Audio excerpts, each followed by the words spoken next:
बहुत बार ये कहा जाता है कि ब्राह्मणों ने सिस्टम बनाया एक्सप्लॉइट करने के लिए।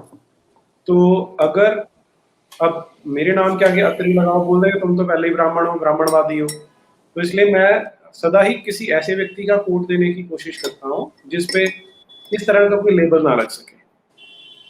जो सबसे पुराना हमारे पास डॉक्यूमेंटेशन अवेलेबल है वो है जब चाणक्य के टाइम पे मेगस्थनीज इंडिया में आता है। तो यहाँ पाटलिपुत्र में पटना और इसके आसपास रहा 12 वर्ष तक, और उसने यहाँ के समाज को देख के किताब लिखी थी।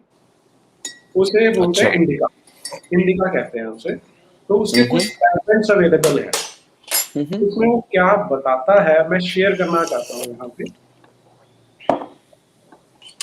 अब ये उसकी किताब जो फ्रैगमेंट्स में अवेलेबल है, ये छपी भी मुझे लगता है करीब 150-200 साल पहले किसी ने छापी थी, जो मैं शेयर कर रहा हूँ।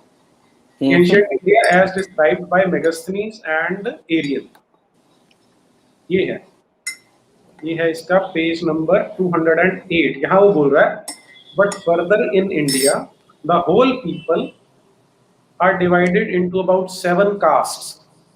वो 7 कास्ट की बात कर रहा है। Among these are the sophists. सबसे पहले ब्राह्मणों की बात कर रहा है। Among these are the sophists who are not so numerous as the others, but hold the supreme place of dignity and honor. For they are under no necessity of doing bodily labor। फिर उनके बारे में बताता है कि ब्राह्मण यज्ञ करते हैं, हवन करते हैं, प्रेडिक्शंस करते हैं, इस तरह की चीजें वो बताता है। और बहुत कम कपड़े पहनते हैं, गर्मी और सर्दी हो लगभग नंगे जैसे रहते हैं। फिर आगे वो सेकंड, थर्ड, ये सारी जितनी डिवीजन है उनके बारे में बताता है। और लास्ट में फिर वो एक बात बोलता है कि the custom of the country prohibits intermarriage between the caste, कि एक कास्ट दूसरी से शादी नहीं करती। और फिर वो बता रहा है कि अगर एक किसान है तो वो किसान ही रहेगा, वो किसी हर्ड्समैन से किसी गडरिये से शादी नहीं करेगा, और वाइस वर्सा। और फिर ये पेज नंबर 213 पे सबसे इंटरेस्टिंग बात है, ऊपर वाले पैराग्राफ में, it is permitted that the sophist only, that is Brahman only, be from any caste, for the life of a sophist is not an easy one but the hardest of all। अब इससे बड़ा कोई evidence नहीं चाहिए कि किस तरह से ये जो एक्सप्लॉयटेशन वाला नैरेटिव है वो खड़ा किया गया है। कि यहाँ हमारे पास एक विदेशी है जो आपको स्पष्ट बता रहा है कि ब्राह्मण किसी भी वर्ग से आ सकता था, कोई भी बन सकता था, और उसका रीजन ये था कि ब्राह्मण का जो जीवन था वो सबसे कठिन था, सबसे अधिक तपस्या उन्हें करनी होती थी, इसलिए फ्रीडम दिया कि कोई भी ब्राह्मण बन सकता है। क्योंकि मैं देखता हूं, इंटरेस्टिंग, ये आप मेरे से शेयर करना, इट इज वेरी इंटरेस्टिंग कि क्योंकि ये एक बड़ा ऑथेंटिक और बड़ा न्यूट्रल सा अकाउंट है। ये मैंने अपनी बुक में भी शेयर किया हुआ है, इसको कोट किया है कि किस तरह से एजुकेशन सिस्टम में भी ये नैरेटिव चलाया गया कि हिंदुस्तान तो एक्सप्लॉयटेटिव है। यहाँ पर सारा आप देखेंगे उन्होंने नैरेटिव ऐसा क्रिएट किया कि बस एक्सप्लॉयटेशन करने के लिए सिस्टम बनाया गया। नहीं, ये तो बदमाशी है। ये तो जैसे मेवाड़ के महाराणाओं का इतिहास इरेज किया गया, और जो दिल्ली सल्तनत नाम की गुंडों की रियासत थी 40 किलोमीटर इधर महरौली से गंगा जमुना तक, उसको दिल्ली सल्तनत बताया गया। मैं एक पुस्तक लिख रहा हूं दिल्ली सल्तनत पे, द लाई कॉल्ड दिल्ली सल्तनत, और मैं उसके प्रमाण इकट्ठे कर रहा हूं अभी।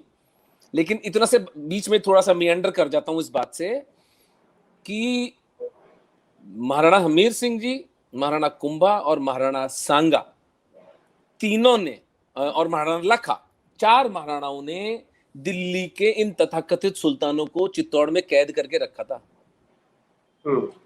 6 महीने तक। कहीं जिक्र उठता है? कहीं नाम सुना है क्या हमीर सिंह का? हमीर सिंह का मैंने तो सुना है, क्योंकि हिस्ट्री पढ़ी थी तब सुना था, आम लोगों ने नहीं। हमीर सिंह का नाम हमारे सार्वजनिक जीवन में नहीं है। मुझे 2 साल पहले तक नहीं पता था, मुझे नहीं पता था।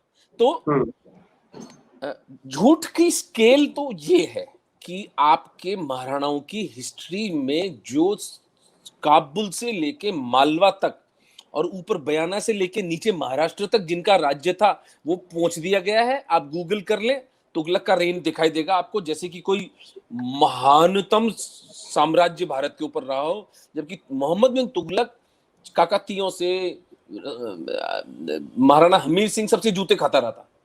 और वो प्रमाण से, वो आरसी मजुमदार की किताब में है, दर्जनों किताबों में लिखा हुआ है। तो ब्राह्मण को शोषक बताने में क्या इंटरेस्ट था भैया, और ये चाल में कामयाब भी कैसे रहे? अब जरा उसको एनालाइज कर लें। क्योंकि ब्राह्मण है हमारा ब्रेन, हिंदू समाज का ब्रेन जो है वो ब्राह्मण है, और जो जो ब्रेन होता है उसमें एक टैलेंट होती है, उसमें एक एम्बिशन होता है, महत्वाकांक्षा होती है।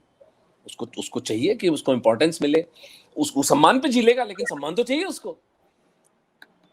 उसको पैसा भी चाहिए, लेकिन बहुत से होते हैं जो कहते नहीं पैसा नहीं चाहिए मुझे, लेकिन मेरी इज्जत तो होनी चाहिए ना। तो कहीं ना कहीं कोई ना कोई डिजायर तो उसकी होती है कि वो अपने टॉप पे होने का उसको कोई ना कोई इंसेंटिव मिले।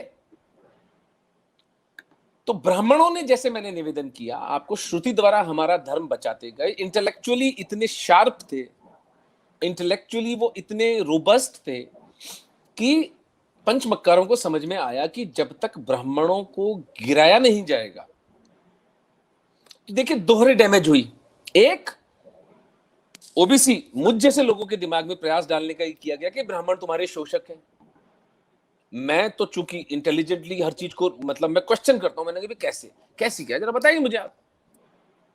मैं तो जब बचपन से आंख खुली है, मेरे माता पिता ने कहा था कोई ब्राह्मण व्यक्ति दिखता है तो उसके पैर छूने, मेरे संस्कार ये हैं और मैं छूता हूं, आज भी छूता हूं।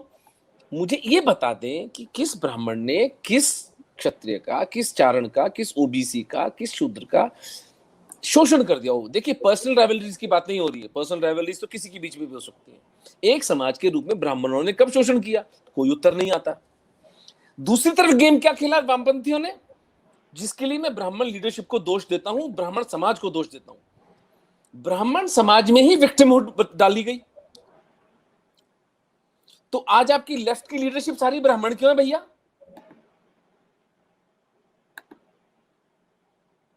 क्योंकि आपके ब्राह्मण को सनातन धर्म के से च्युत कर दिया गया, उसका विच्छेद कर दिया गया। उसके दिमाग में डाली तुझे मिला क्या ब्राह्मण होकर के? ये साली एक नंगे बदन और एक लंगोट बांध के मंत्रोच्चार करते घूमते रहते हो, तो साला गुजारा तो भीख मांग के करना पड़ता है ना। तो देखिए एक परसेंटेज ऑफ ब्राह्मण ऐसी है जो विक्टिमहुड में चली गई, जो आज बेवकूफों की तरह रिजर्वेशन बंद होना चाहिए, रिजर्वेशन बंद होना चाहिए। अरे मूर्खों, तुम्हारे तुम जो 60% जो रिजर्व है, 40% जो जनरल कैटेगरी के लिए, वो सारे के सारे ब्राह्मण ले जाते हैं क्या? 5% अगर जनसंख्या का ब्राह्मण है तो 5 करोड़ हो यार। तुम तो एक फ्रांस की आबादी जितने हो। तुम किसके आगे हाथ फैला रहे हो?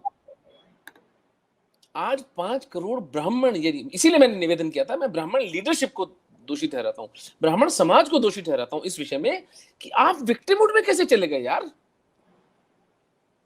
जो हिंदू समाज, मेरे जैसा ओबीसी, मैं आपको सच बता रहा हूं, मैं ये नहीं देखूंगा कि उसकी प्रज्ञा कितनी है, उसमें विवेक कितना है। अगर वो गेरुआ वस्त्र डाल के वो कहते साहब ब्राह्मण देवता है, मैं जाके पैर छू लूंगा उसके, मुझे कोई बाधा नहीं है, मेरे बच्चे भी छू लेंगे।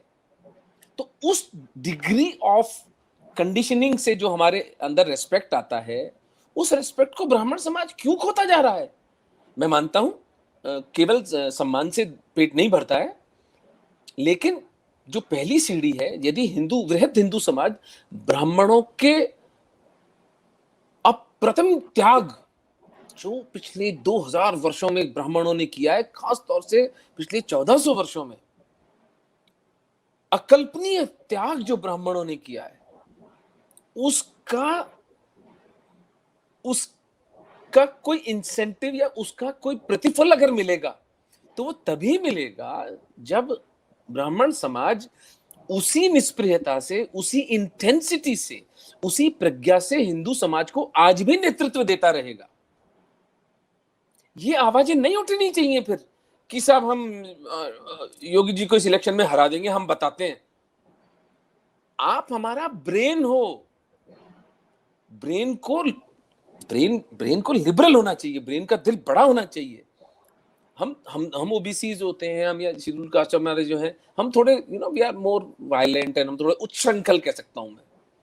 तो उसको with a pinch of salt ब्राह्मण समाज को टॉलरेट करना चाहिए। मेरी ये विनती है ब्राह्मण समाज से, मैं हाथ जोड़ के हाथ जोड़ के ब्राह्मण समाज से कह रहा हूं कि प्लीज हिंदू धर्म का नेतृत्व करें।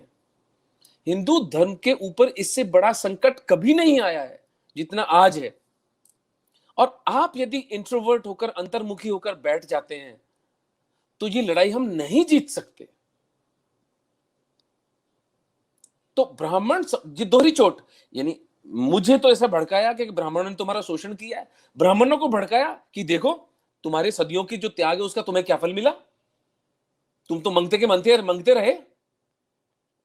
चाल तो वहां शुरू होती है, जबकि न स्क्रिप्चरली, न सोशली, न इकोनॉमिकली।